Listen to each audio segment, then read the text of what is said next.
Either suddenly everybody is completely certain that the euro will disappear, go exit.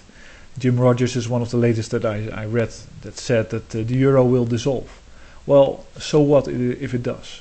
And it can. If you want to you could just decide to recognize the origin of the euro coins that you have, because they are country specific, and the bills. They also have a code that says that shows you which country they're from. And then if you do international bank transfers, which you still have to do, then you can simply apply a rate.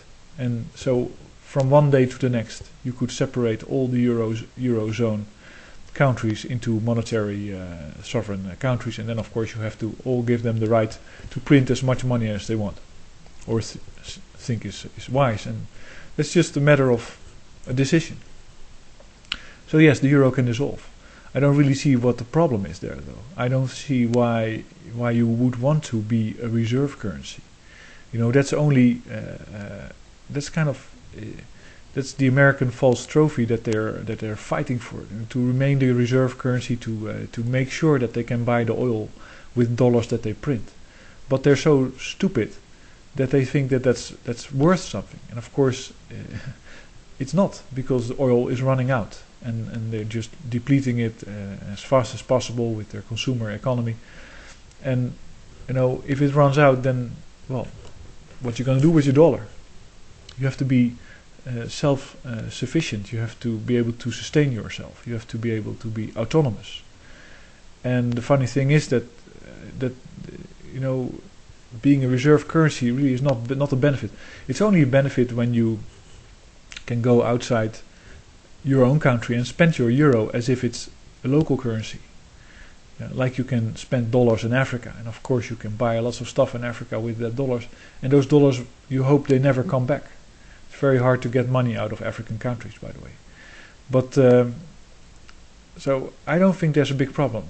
I think the biggest problem is the American problem, because they really have a different set of circumstances than, for instance, Europe has. Even if we are going to inflate our way out of our debt, which is now happening, the response and the circumstances are different. We have Europeans that are buying gold and silver, and Australia Perth Mint talks about a panic. Well, no, it's just people want to make the right decision, and they're doing so as soon as it's clear what the course is. And so, there's no silver to be bought in Germany, and there's no silver to be bought anywhere, and the price will go up, and that means that silver will stream into Europe, and people will be able to buy it. I think people would rather sell their silver and gold for euros than for dollars.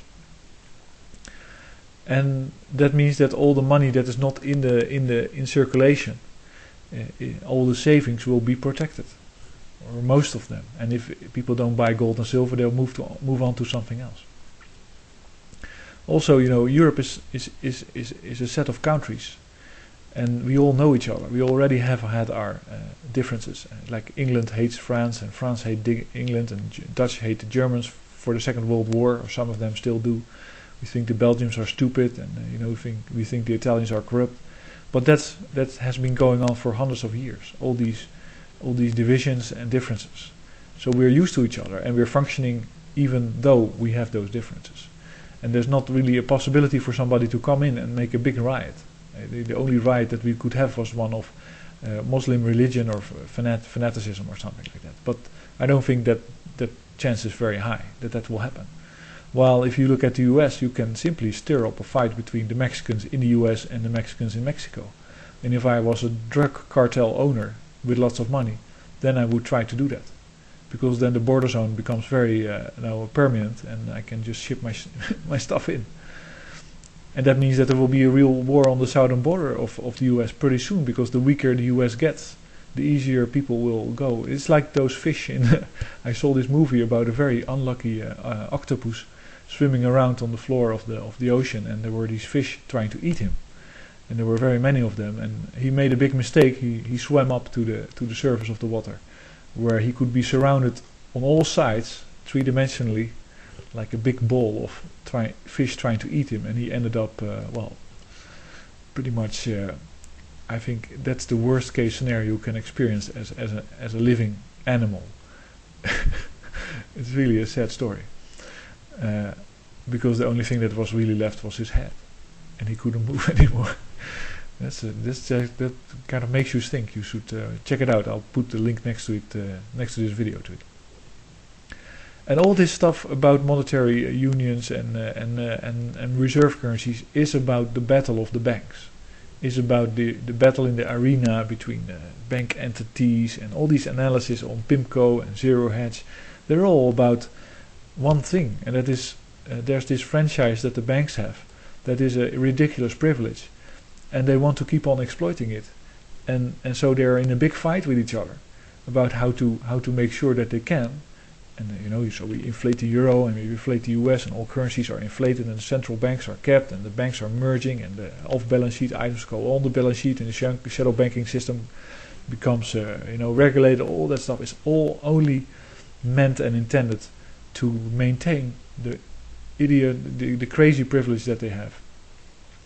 Because, and that's I think well explained on that PIMCO article on Zero Hedge, is that what banks basically do is they give you something that you think is liquid, and they take in return something you think is less liquid, so less easy to sell.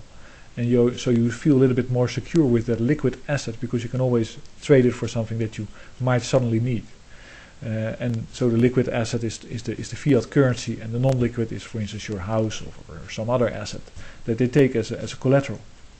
That's a very smart way of thinking about it. It's the same what happens to coins. If you have a coin with a high gold grade and the same denomination coin with lower gold grade, then the high gold grade coins will go out of circulation because they are more liquid.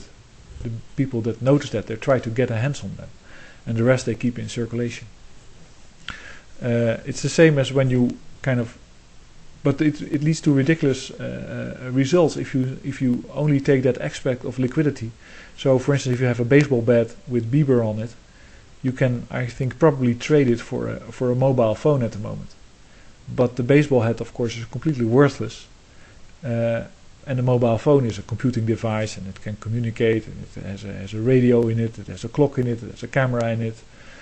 All these functionalities are very useful, if you suddenly need kind of some computing power.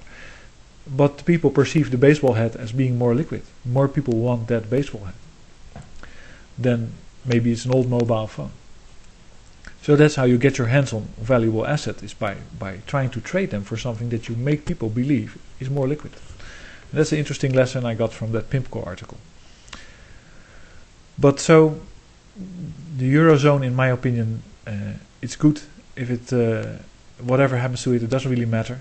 I would not, as a Eurozone, aspire to be the world currency. I would not aspire to be the oil peg currency, because that's going to be irrelevant in a couple of years.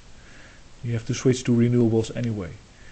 And in the meantime, we have we are pretty robust against internal conflict. We got highly educated people, and pretty healthy people also, and pretty fertile land. So I don't really worry about Europe that much. Thanks for listening, and I hope you have a good day.